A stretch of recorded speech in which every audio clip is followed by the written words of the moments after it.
Nyenicubahiro umukuru w'igihugu c'u Burundi araganutse ava mu rugendo rwari rwamushikanye mu gihugu ca Nigeria aho yari yagiye kwitaba inama idasanzwe ihuza abakuru b'ibihugu n'amareta bari mu muryango w'ubutunzi wa Afrika y'uburengero.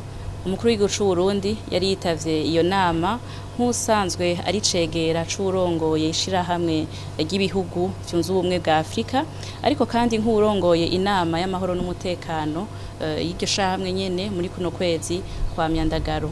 Iyo nama yatunganijwe inyuma y'iyindi yaheruka gutunganywa mu ntumbero yo kurabira hamwe ikibazo c'umutekano mu gihugu ca Niger, aho hariho umugwi uherutse gutembagaza ubutegetsi bwatowe n'abenegihugu muri ico gihugu.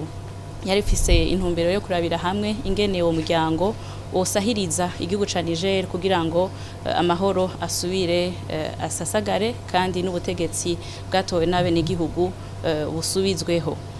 Muri iyo nama nyenicubahiro umukuru w'igihugu c'u Burundi yarifatikanije na bagenzi we bakuru b'ibihugu bari muri uwo muryango kugira ngo bagwanye kandi batere ivyatsi iyo ngendo yo gushikira ubutegetsi biciye mu nzira zitategekanijwe n'ibwirizwa shingiro.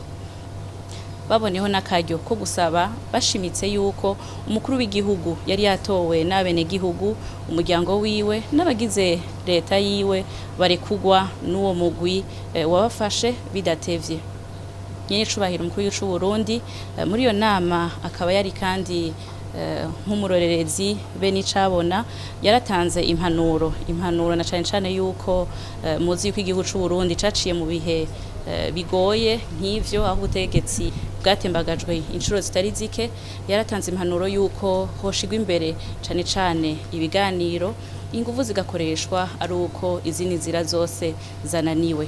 Muri iyo nama rero abakuru b'ibihugu bariyemeje kugira ibishoboka vyose kugira ngo ubutegetsi busubizweho, aho muri ivyo hariho kurungika inteko z'uwo muryango gusariza igihugu ca Niger, ariko bakagumiza umuryango wuguruye ku biganiro.